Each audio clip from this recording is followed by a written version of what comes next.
Shalom, shalom. Como de costume, nós temos nosso culto Bom Dia Espírito Santo e vamos iniciar o nosso culto. Se você puder estar agora conosco, vamos ficar ligados. Isso sempre uma bênção de Deus. A gente pode estar distante fisicamente, mas estamos perto pelo Espírito Santo, pela vontade, pelo desejo de Deus. Deus abençoe sua vida, sua família. Se você puder, está compartilhando, está convidando aí os irmãos, amigos. Nós vamos estudar as Escrituras Sagradas, vamos falar um pouco das promessas de Deus para as nossas vidas. De fundo aqui está a música da Elaine Martins, né? Chamado de Jeremias. Muito importante. Ele está sempre lembrando que ele me chamou. Isso. Deus abençoe sua vida, sua família. Está convidando aí os irmãos de oração, irmã Janaína, irmã Celeste, dirigentes dos cultos. Deus abençoe os pastores. Deus abençoe. Nós vamos orar, vamos falar com Deus em oração. Abençoe o pastor Luther King, pastor Júlio César. Deus abençoe também. Abençoe Cássia. Louvo a Deus pela vida de vocês, né? Vamos falar com Deus, vamos orar. Senhor Deus e Pai, nós pedimos a Tua bênção nessa manhã de domingo, no culto Bom Dia Espírito Santo. Ó Deus, eu clamo a Ti pela nossa nação, pelo Brasil. Senhor, clamamos por famílias, por pessoas que estão nesse momento vivendo um tempo difícil, Senhor, se entregando, não tendo mais fé. Pai, eu oro em nome de Jesus, para que a Tua mão, o Teu poder esteja estabelecido nessa terra. Toma, Senhor Deus, as nações, Pai, toma agora médicos, enfermeiros, paramédicos. Toma, Senhor Deus, todas essas pessoas estão na área, Senhor Deus, de trabalho e se colocando em risco, meu Pai. Peço, Senhor Deus, também por todas as igrejas, pastores. Oro, Senhor Deus, por cada ministério. Nessa hora eu clamo a Ti, que somente o Senhor para nos ajudar. Que a Tua bênção e o Teu poder esteja conosco e que através desse processo, Senhor, saiamos aqui aprovados.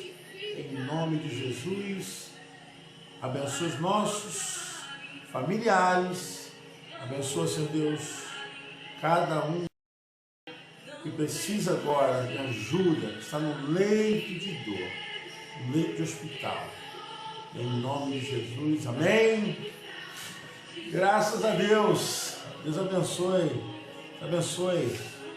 Isso aí. Quero também mandar um alô aqui para a irmã Cosma, lá da Paraíba, irmã Cosma, a mãe da Adriana. Deus abençoe. Obrigado pelo contato, irmã Cosma. Um abraço aí em todos da sua família, tá bom? É sempre uma bênção estarmos compartilhando, né, o amor, a fé, a esperança, num tempo desse que tanto precisamos de ajuda, precisamos de apoio, né? Deus abençoe essa ideia, abençoe, glória a Deus. Eu estou dando esse tempinho para você também convidando, né, as pessoas que você conhece, e se você compartilhar, né, a minha página, compartilhar, isso vai ajudar também, porque a gente vai conseguir atingir mais pessoas. Bom, queridos irmãos, o Senhor tem sido fiel em toda a sua palavra. O Senhor é bom. Senhor poderoso. Tem um texto em apreço profético, em tempo de crise, e Jeremias, o profeta, chorão, ele tem uma experiência muito grande, e lutas e dificuldades. Jeremias é tipo do profeta que tem um profetismo que não é muito aprovado pelas pessoas, não é muito aprovado pelo ministério sacerdotal da tribo de Judá. Mas ele estava ali para ministrar a palavra, né? Para ministrar o recado de Deus. E muitas vezes o preço é grande demais, mas é assim mesmo. O trabalho ministerial tem um preço, o trabalho para você levar o reino de Deus tem um preço. E Jeremias é um profeta dentro de um campo onde ninguém ouviu, a maioria daqueles que ouviram o rejeitaram.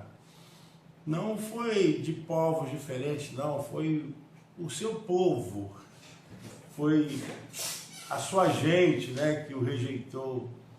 E às vezes é assim, Deus nos usa, Deus nos faz ferramenta dele, e Deus tem ali falado, tem trabalhado, mas as pessoas não querem dar ouvido, né?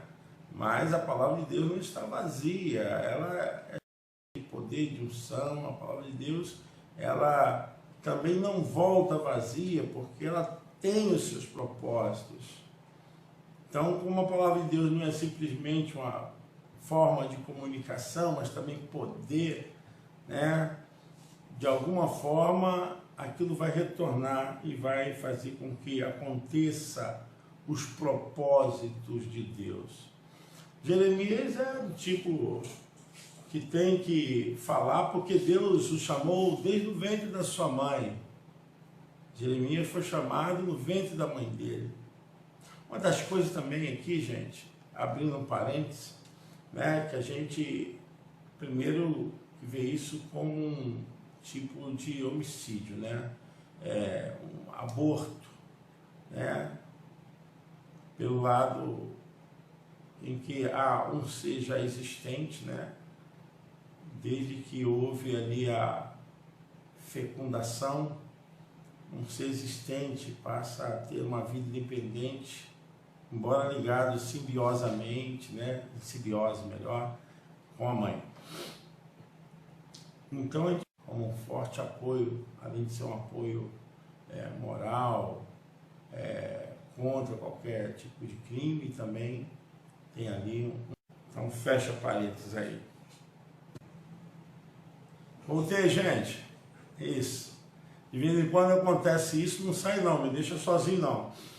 Lamentações de Jeremias, capítulo 3. Lamentações de Jeremias, capítulo 3.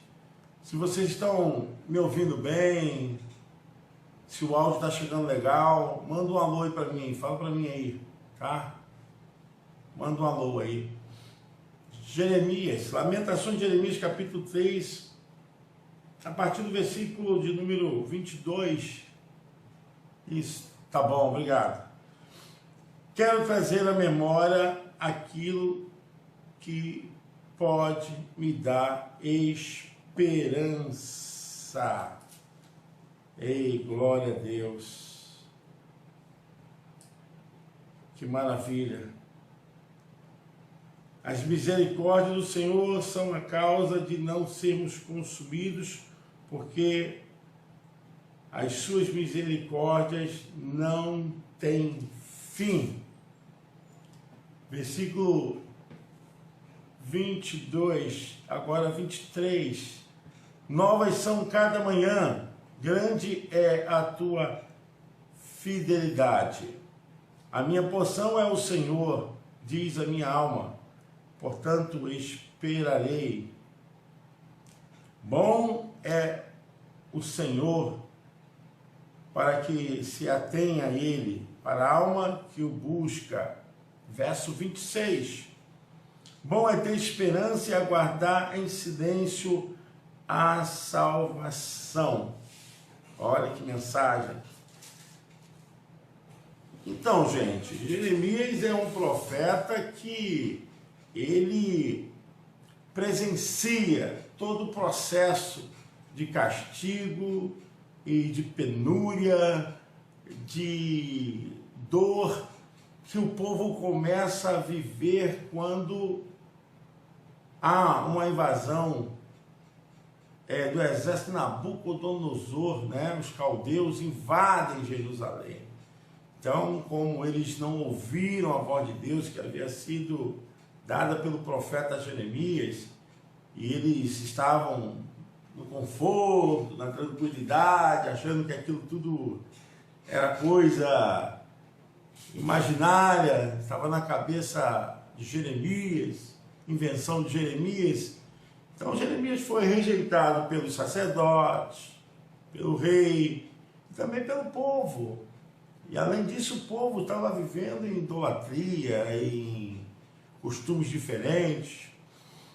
E houve realmente uma profecia acerca daquele acontecimento, mas o povo estava tão distante de Deus que seus ouvidos agravaram, né? E não conseguiam ouvir a voz de Deus. E é muito comumente com aquilo que a gente vive nesses dias, né? A gente está falando, está avisando profeticamente, tá? Digo a Bíblia, gente, eu digo a Bíblia, a palavra do Eterno. Deus está falando, mas as pessoas estão tão distraídas, né? Alguns dizem que, isso para uma outra hora, acham que ouvir e obedecer a Deus é uma questão tipo de não necessário, algo que é complementar. E não é complementar, não é algo para ser assim, para se escolher, não. Ou você assume essa postura de obedecer à voz de Deus, ou você vai sofrer sanções duras, porque quem pode ser maior que Deus? Quem pode ser maior do que o Eterno? Então a gente vê aí que existe um tipo de dificuldade do povo entender que você obedecer a Deus não é uma questão para trabalhar paralelamente a sua vida. Deus abençoe Rosemary, pastora, né? Deus abençoe. Então, não é uma coisa para você trabalhar paralelamente, é uma coisa para você ter realmente na sua vida, na sua alma, e assumir esse propósito. Então, Jeremias pregou, falou, mas o povo não obedeceu, o povo não aceitou. E a gente percebe que esse tipo de dificuldade ainda é muito grande, porque as pessoas acham que você está fazendo a vontade de Deus é algo opcional, né? Algo que simplesmente como se tornou muito comum hoje nos nossos dias, né? Um clichê, se tornou uma forma de atividade social. A gente vive assim, né? Que pergunta o que ela é, ela diz, não, eu sou evangélico, mas não existe ali o espírito de obediência, não existe o espírito de entrega, de estar despojado e de fazer a vontade de Deus. E a gente percebe que isso está estampado hoje na sociedade, pelos seus atos, pelos seus costumes, pela sua forma. A gente vê muito isso, não muito diferente do que aconteceu com o povo do Reino do Sul, o povo que estava ali em Jerusalém. Então Jeremias falou, mas não foi ouvido. Então, o que aconteceu? O exército de Nabucodonosor entrou e dominou todas as vidas, e ali tem todo o sofrimento. Por que Jeremias é profeta chorão? Ele é chorão primeiro porque não foi ouvido, e estava achando que o seu ministério foi reprovado, que ele não tinha sucesso, né? Jeremias, ele apanhou, ele foi perseguido, e depois jogaram ele num poço, e foi esquecido ali. E assim, ele pagou um preço muito grande para poder ministeriar a palavra de Deus em Jerusalém. E ele foi chamado muito cedo, Jeremias foi chamado com 17 para 18 anos. Era de família sacerdotal, então tinha uma marca muito profunda nele, esse chamado, mas quando você não vê esse chamado se desdobrando, esse chamado não se realizando, bate uma tristeza, né? Mas não só bate uma tristeza, como também do aspecto de rejeição pela crueldade, pela manifestação de que ele foi levado também a uma tortura física, né? Além de ser, né, logicamente, uma forma de abatê-lo emocionalmente. E a gente percebe isso muito claramente no ministério de Jeremias. Eu não sei como é que tem sido a sua vida, mas nesse tempo a gente tem presenciado muita coisa, mas o sofrimento, é interessante, o sofrimento, ele promove, só um minutinho, gente. O sofrimento, ele promove uma chacoalhada, né? Mexe com a cabeça, o sofrimento mexe com áreas mais profundas da mente. O sofrimento produz uma certa consciência daquilo que não tinha consciência. É mais ou menos assim. Então a gente percebe isso, que o povo, agora que houve o cerco em Jerusalém e que houve toda a deportação, porque a deportação ela foi sendo feita aos poucos, né? Acredito que foram mais de 3 deportações para a Babilônia, e o povo vê todo aquele cerceamento, todo tipo de coisas horríveis que foram acontecendo, desde o cerco que Nabucodonosor fez em Jerusalém, onde as pessoas comerem carne humana, né? Houve esse tipo de antropomorfismo, de comerem, porque faltou tudo, além das doenças, além do terror psicológico, além desse cerceamento de toda a paz, e não tinha alimento, o povo viveu um terror psicológico. E quando realmente Nabucodonosor começou a fazer a deportação, ele levou os jovens sábios, levou as crianças, né? Muitas crianças sendo tiradas dos seus pais, para aprenderem uma nova cultura. É muito duro, gente. A história é muito dura, tá? O que eu estou falando é real. É real. Muitos sofreram por causa disso, mas sofreram porque não ouviram, né? Não ouvir é muito terrível. Eles não ouviram e pagaram um preço muito grande. E o povo foi sendo levado para o cativeiro, assim, aos poucos. E o que acontece, né? Nesse caso, eles deixaram os velhos morrerem em Jerusalém. Os velhos ficaram lá porque não tinha utilidade. É duro isso que estou falando, mas é verdade. Além de ver os abusos, né? Abuso físico, abuso sexual e toda a obrigação colocada sobre o povo era para humilhar mesmo. E a gente vê que essa condição que Lamentações de Jeremias está falando é justamente isso, quando ele pede para sua alma esperar e confiar em Deus. Ele diz: quero trazer à memória aquilo que pode me dar esperança. Está justamente nesse sentido, porque todo o plano terreno, toda operação, as ações terrenas ali, estratégias, não tinham mais nenhuma eficiência, nenhuma força para mudar aquele quadro.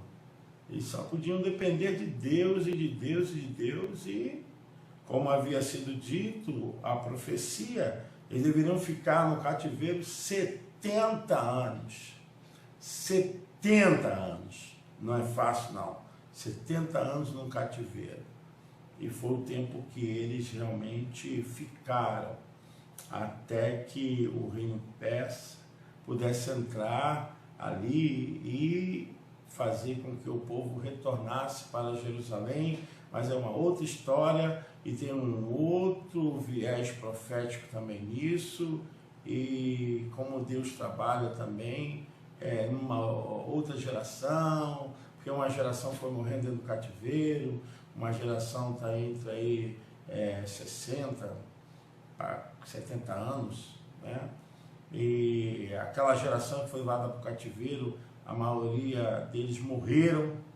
Então, teve uma geração que nasceu dentro do cativeiro, né?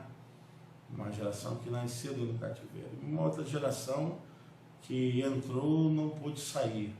Infelizmente, é a realidade, né? Desse processo que eu chamo processo punitivo, processo que pune o pecado, né? A gente, quando fala do pecado, as pessoas não entendem, as pessoas têm uma visão muito, assim, social do pecado, né? As pessoas associam o pecado com condição e costumes e hábitos. Não é, gente. O pecado, ele é uma instituição do mal para desregrar, para destruir a capacidade da personalidade humana de servir a Deus. Então, tudo aquilo que é rejeitado no campo da compreensão da mente, na sua vida cognitiva a respeito de Deus, tudo isso que você tem e rejeita, isso já é um pecado. Então, o que as pessoas colocam às vezes é sobre fruto pecaminoso, que é uma outra história, que é uma outra situação, que a gente tem que saber que o pecado é como se fosse uma árvore, e essa árvore dá os seus frutos. Então, não adianta você ficar atacando os frutos, tá? Você vai atacar os frutos, tá? Mas os frutos vão estar sendo sempre produzidos, porque eles têm uma força, eles têm uma seiva do mal, né? O seu caule, a sua raiz, tem força. Então, quando a gente fala de pecado, a gente tem que atacar o pecado no sentido mais nato. É o pecado que foi inserido na alma humana, né? Então, nesse caso, essa compreensão é justamente subjugar, né, a nossa personalidade, nosso desejo, à vontade de Deus. Aí sim, estaria amortizando, enfraquecendo a força do pecado para que não produzisse os seus frutos. Bom, essa é uma outra história, a gente pode falar uma outra oportunidade.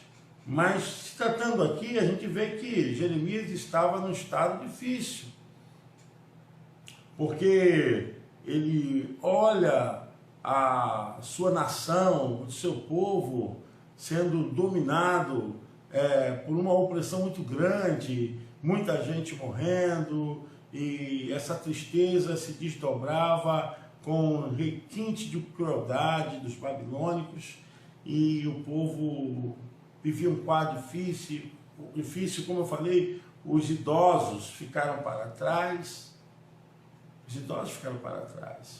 e Jeremias está como assim, vendo toda essa cena, e ele sabe que essa cena é terrível, isso é pior do que filme de terror.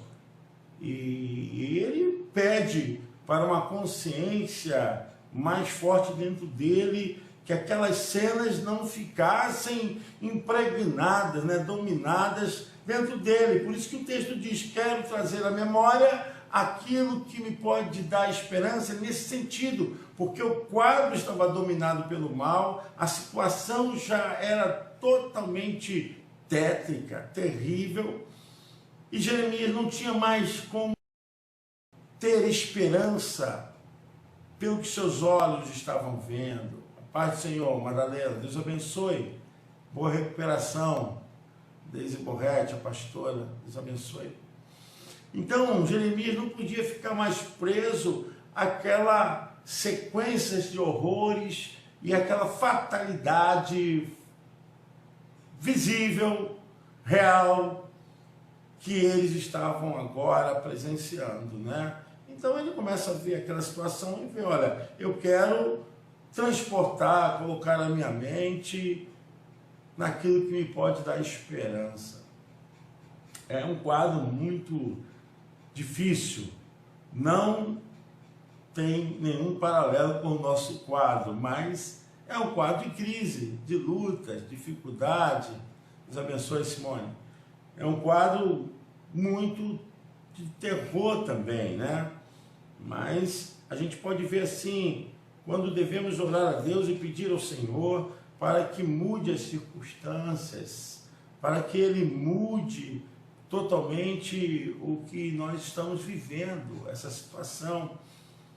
E eu tenho dito o seguinte, que as consequências do quadro que nós estamos vivendo agora, do coronavírus, de toda essa linha de protocolo para nos prevenirmos, todos esses cuidados, tem levado muitas pessoas a neuroses, vivendo neuroses terríveis, né? Pessoas criando um quadro de histeria, de ritualismo que eu digo aos procedimentos, já existe uma coisa que já tem uma ação inconsciente, a pessoa já não faz nem porque ela está consciente, né? Porque é dominada por aquilo que já está dentro dela, né? Isso é um quadro já que está se tornando uma ação psicossomática, a gente percebe isso. Então Jeremias fala, Senhor, me livra disso, eu não quero ter minha mente sendo dominada por todos esses sinais, essas manifestações, e ele pede, Senhor, eu quero que minha mente esteja em Ti, que pode me dar esperança, que pode me dar força.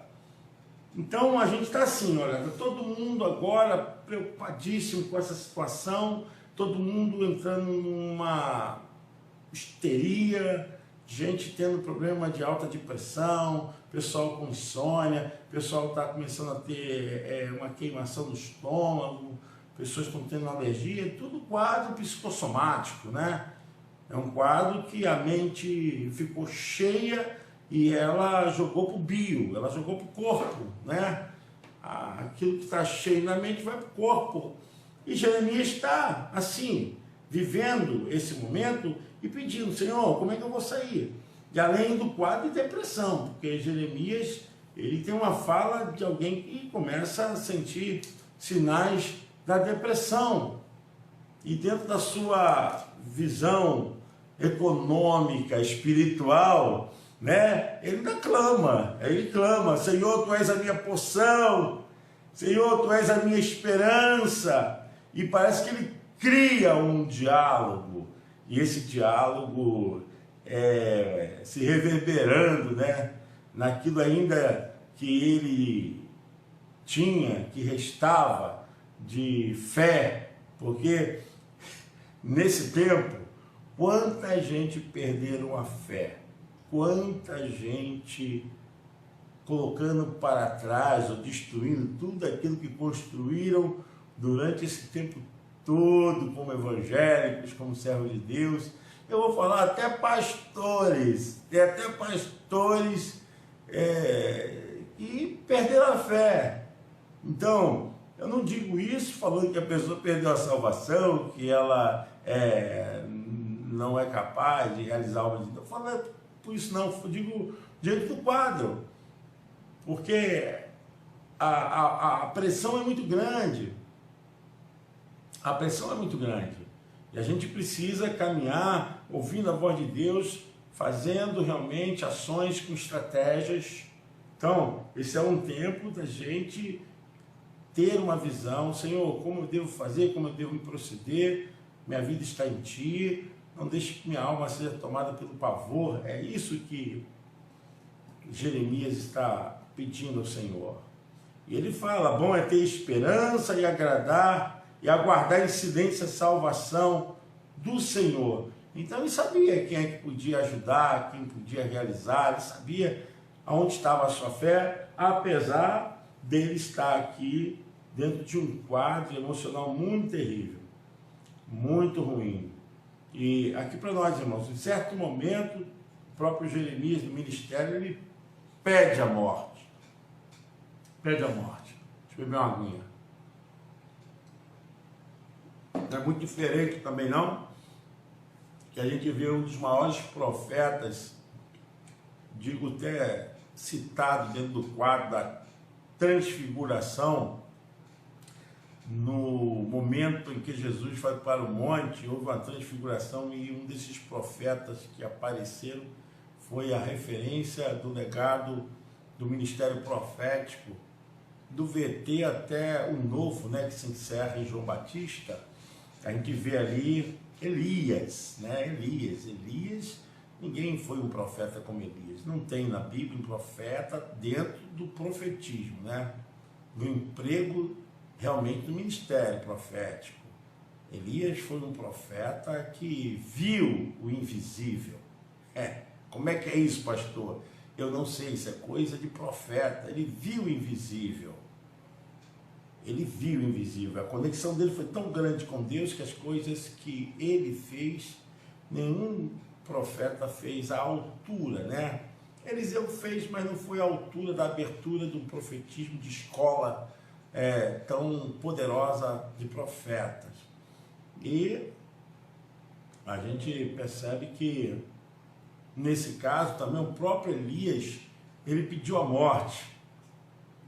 Vocês já repararam quando a pressão chega, né? A pressão chega, os sentimentos que se internam na alma, eles estão sempre tentando nos levar para um caos, e esse caos é justamente resolver com a forma mais truculenta contra as nossas próprias vidas. E Jeremias e o próprio Elias, né, viveram isso. E também não é muito diferente quando a gente vê se arrastando esse tipo de sentimento, né, que pessoas querem resolver as coisas com atitudes que se levantam contra a sua própria vida. Então, Jeremias, ele busca em Deus. Ele busca em Deus. Ele quer colocar sua mente em Deus, ele quer trazer para sua mente aquilo que pode dar esperança. Então, nesse tempo, nesse processo que nós estamos vivendo, olha, traga à memória aquilo que possa te dar esperança. Crie essa capacidade de você.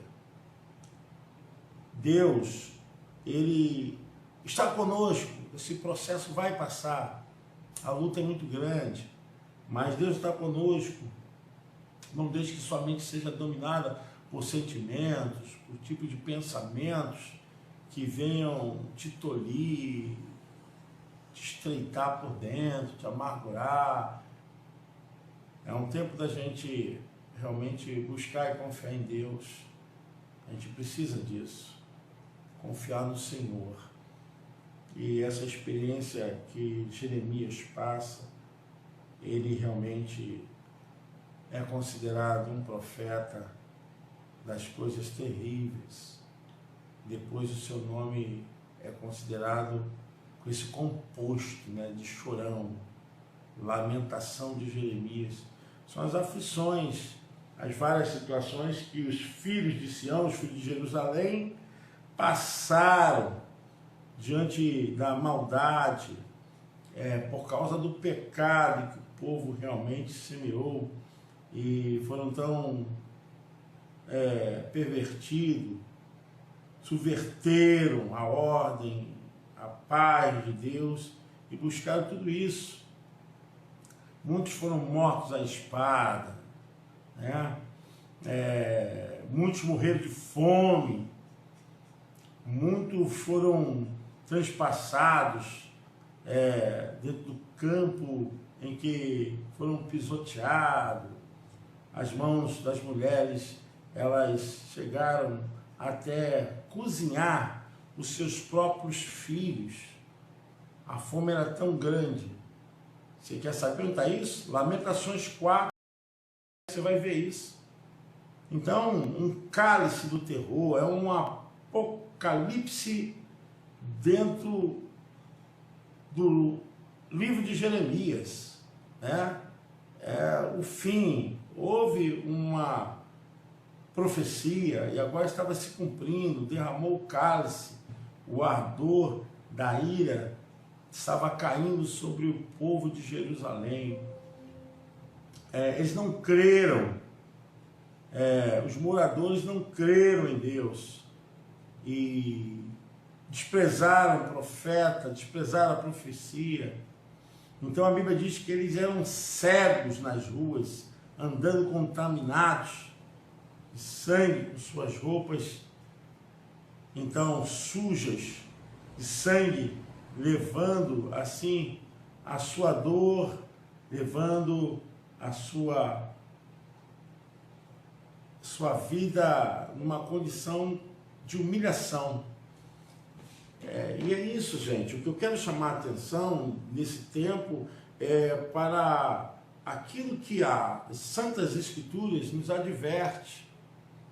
É tempo de retorno, é tempo de conserto, é tempo de um procedimento mais íntimo, claro, e sem qualquer pinçagem com as coisas que não são de Deus. Porque não adianta você vir servir a Deus e carregando coisas que estão contaminando a sua adoração, o seu louvor, a sua vida espiritual. Então a gente precisa, e às vezes os irmãos assim, fazem perguntas de coisas tão lógicas, né? Tão lógicas. Eles sabem que estão ali diante de Deus, pelas Escrituras, todos eles estão diante de Deus. Mas traz os seus problemas para ver se tem um aval a favor daquilo que eles fazem e cometem, que está contra as Escrituras. Então, eu quero dizer, não adianta a gente lutar contra a vontade, lutar contra a vontade de Deus, porque nós vamos quebrar a cara, vamos realmente ter um fim amargoso. E é isso que aconteceu com eles. Estavam sendo afastados e perderam seus bens. Sim, o templo de Salomão foi saqueado. O templo de Salomão foi destruído. Todos os utensílios da casa de Deus foram levados. Ouro, prata, perderam tudo. Aí tem uma analogia em relação àquilo que realmente pode nos dar segurança. O templo, lá onde os sacerdotes ministravam, o culto, foi quebrado, foi destruído. Não ficou nada. Tudo foi destruído.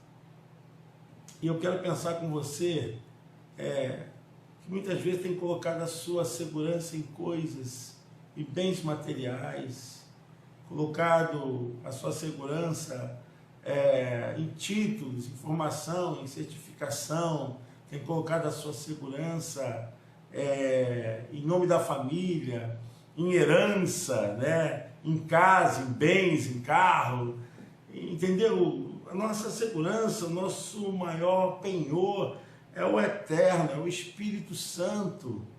Deus abençoe, Marlúcia. É o Espírito Santo. E eu vejo nitidamente nesse povo o medo de perder as coisas, o medo de perder aquilo que acumulou e achar que isso é segurança. Olha, isso não é nada, isso se perde, bens se perdem, bens se perdem. Pessoas que botam a vida no ter vão ficar decepcionadas, vão ficar arrasadas, vão viver o luto melancólico. A nossa segurança, a nossa confiança tem que estar no Deus eterno. É nele, para ele. Infelizmente eu vejo muitas pessoas que estão afastadas do eterno. Eu não estou falando de igreja não, gente, porque eu estou falando de religiosidade. mas estou falando do eterno mesmo. Pessoas que um dia fizeram votos, que estavam no altar do Senhor, pessoas que desenvolveram ministério, pessoas que amavam a palavra, pessoas que tinham um coração e era inflamado pelas almas perdidas, pessoas que tinham suas vidas envolvidas mesmo com o desejo de pregar o reino de Deus, de pregar a verdade, sem se preocupar com o tempo, né? Como Paulo diz, né? Insta em tempo e fora de tempo, falando a Timóteo, pregue a palavra. Eu vi muita gente servindo a Deus no altar, muita gente que realmente se dobravam ali diante do altar e fizeram o juramento. Olha, pessoas que foram recebidos como pastores, como obreiros, eu digo isso em toda a igreja, muitas delas estão hoje fora da igreja. Até aproveito aqui esse momento para dar um testemunho que assim me entristece muito, mas é verdade. É o que o povo estava passando aqui, de alguém que foi na unidade de saúde aqui bem perto, a nossa cidade de Nilópolis, já de São Passo, a UPA, e chegando lá, alguém, né, foi falar com ela e a pessoa se apresentou como sendo membro da igreja aqui, e a pessoa lembrou do meu nome, porque eu fui pregar na igreja dessa pessoa, né? E essa pessoa falou, não, eu conheço o pastor, aí falou a respeito de mim, mas não diz para ele que eu estou aqui não, na verdade, esse irmão não estava lá para ser atendido, né, com algum problema de saúde não, ele estava na porta da UPA mendigando, então ele perdeu tudo e até a gente estava procurando saber o nome dessa pessoa, porque não é daqui da igreja, mas estava querendo ajudar, é uma alma, é uma vida, né, irmão? É uma vida, né, irmã? É uma pessoa que está lá. E tentei, fui lá, mas não consegui, não achei.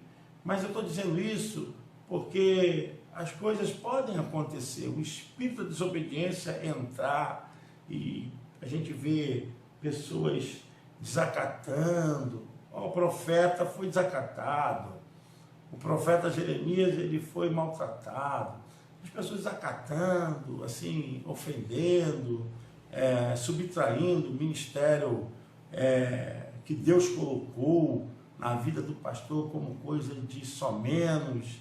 Eu já ouvi pessoas falarem assim para um pastor, olha, ele é pastor, mas Deus trabalha nele, trabalha em mim.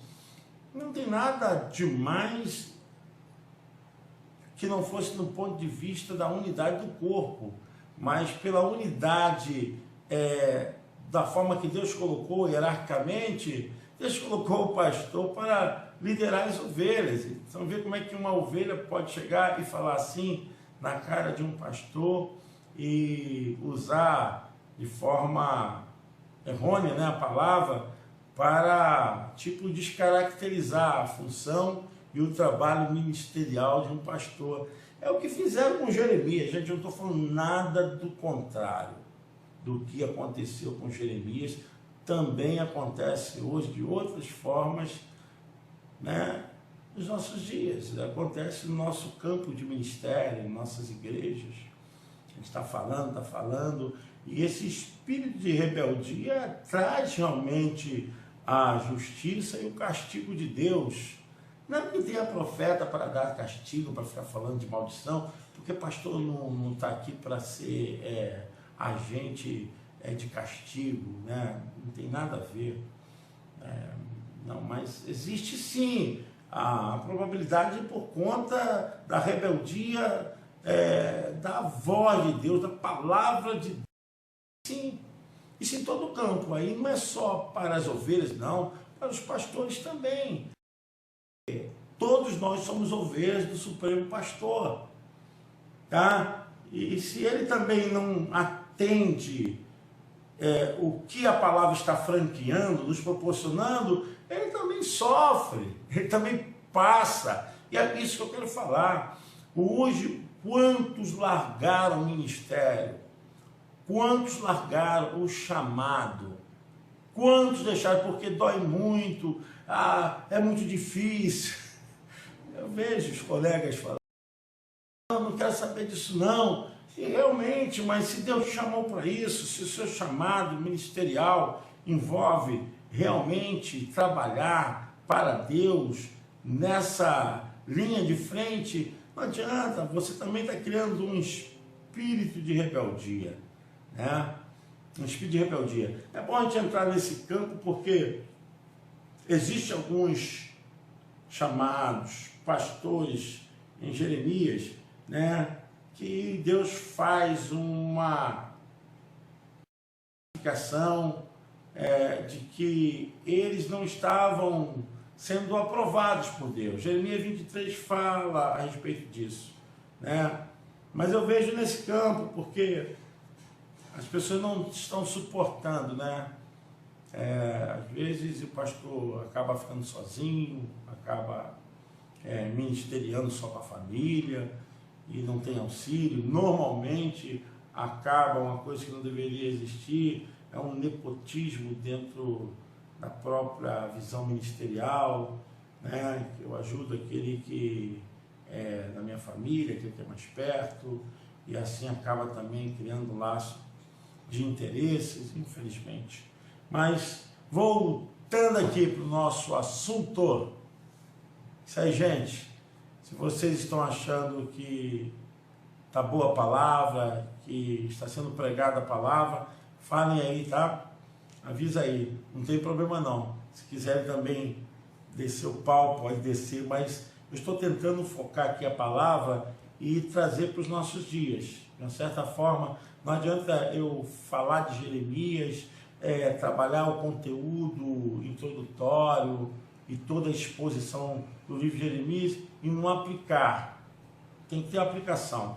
Então, Jeremias ele tem a consciência que o estado é difícil, que a coisa não é fácil, ele está sendo ali sugado, né, por uma pressão muito grande, sendo levado a uma condição de entrar num estado de amargura, de sofrimento psicológico, emocional, e dentro desse quadro ele começa a clamar a Deus, ele começa a pedir a Deus, ele começa a falar com Deus de uma forma: Senhor, salve a minha mente para não ser traumatizada, marcada com experiências que venham me amargar.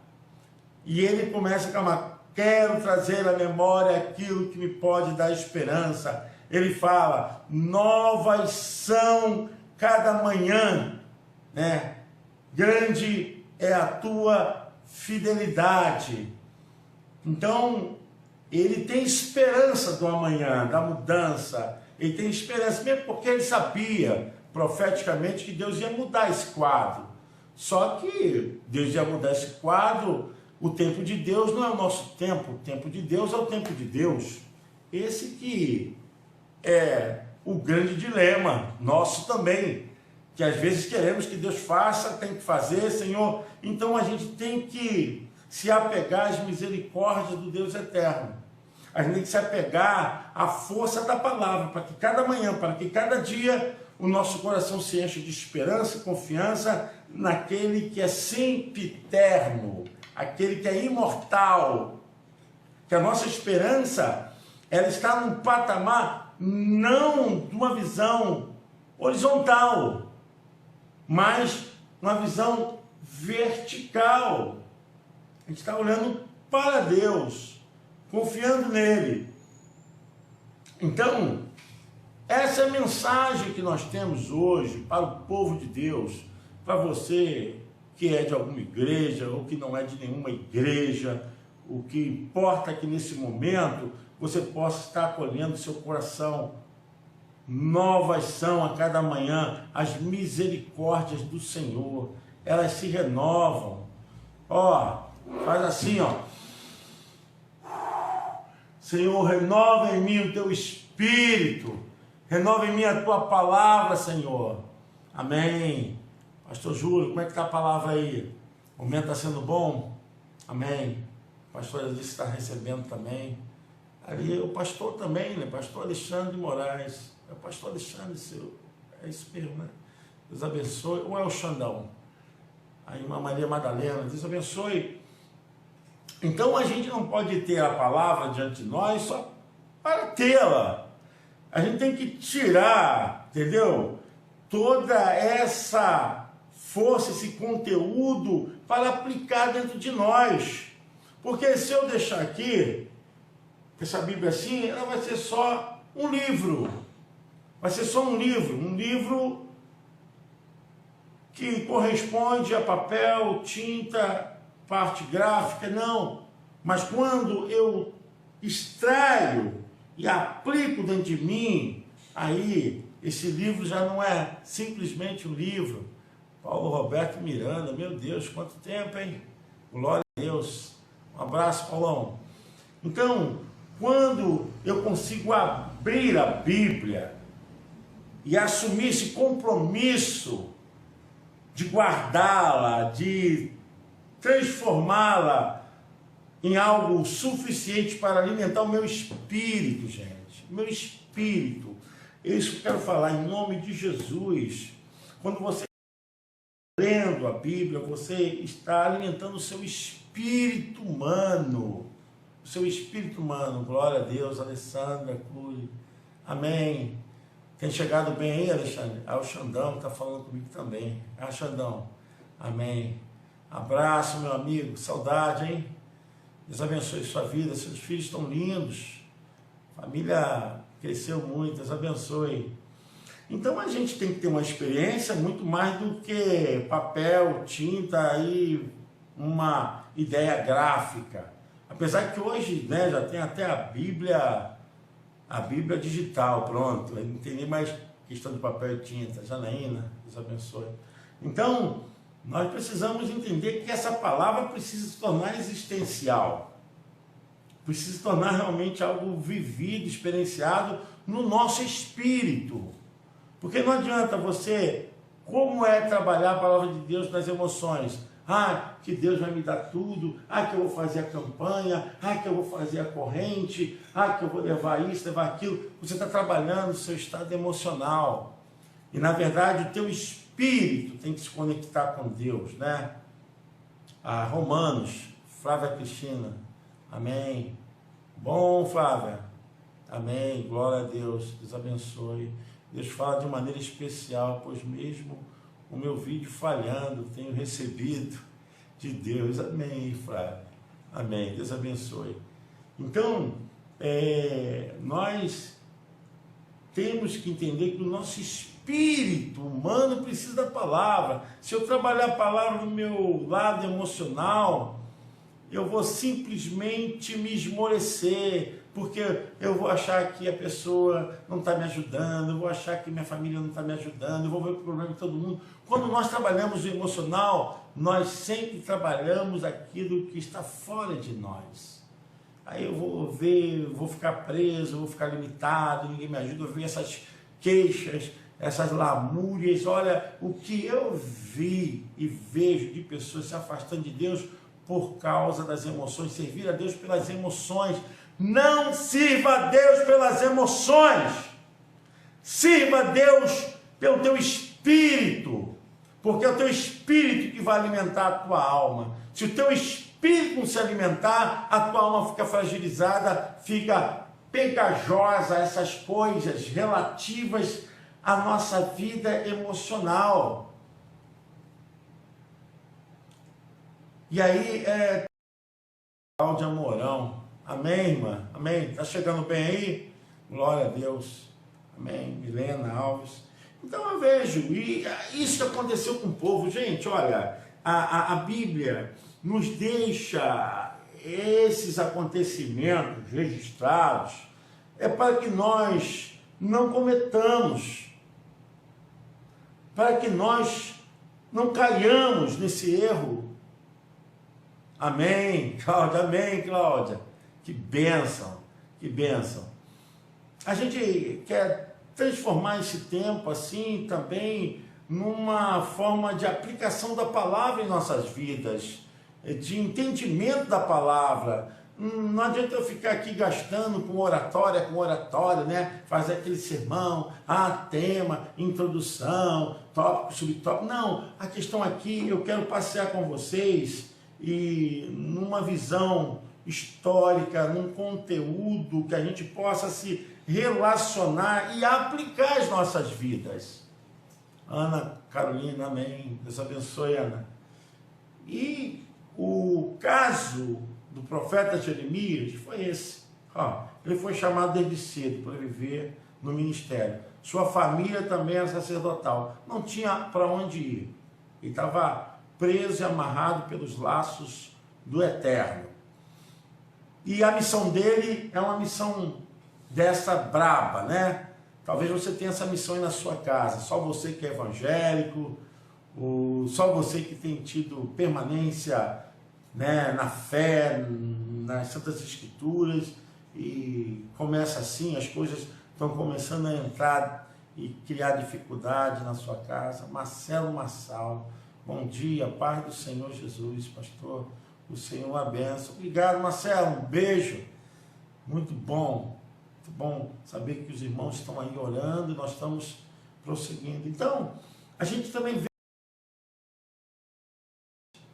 nesse tempo, não tem sido diferente. É quando talvez você se sinta como Jeremias, né? Que está pregando e a sua mensagem cai no esquecimento, cai na total antipatia, né? Do povo. Irmão Vitor Cassimiro, Deus abençoe, irmão Vitor. Estamos aqui estudando a palavra, irmão Vitor, do Santo.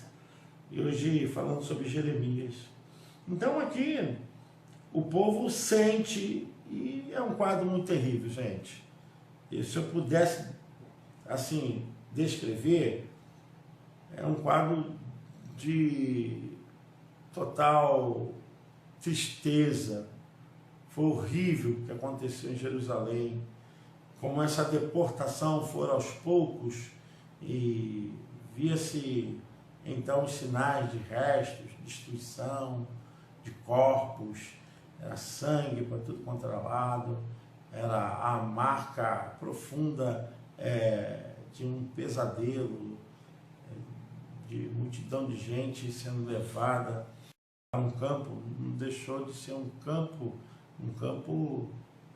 como prisioneiros, né? Não foi um campo de concentração, um campo de extermínio, mas foi um campo onde o pessoal perdeu a liberdade, o pessoal perdeu a sua vida livre de buscar a Deus, os mais novos introduzidas para um novo conceito cultural, religioso.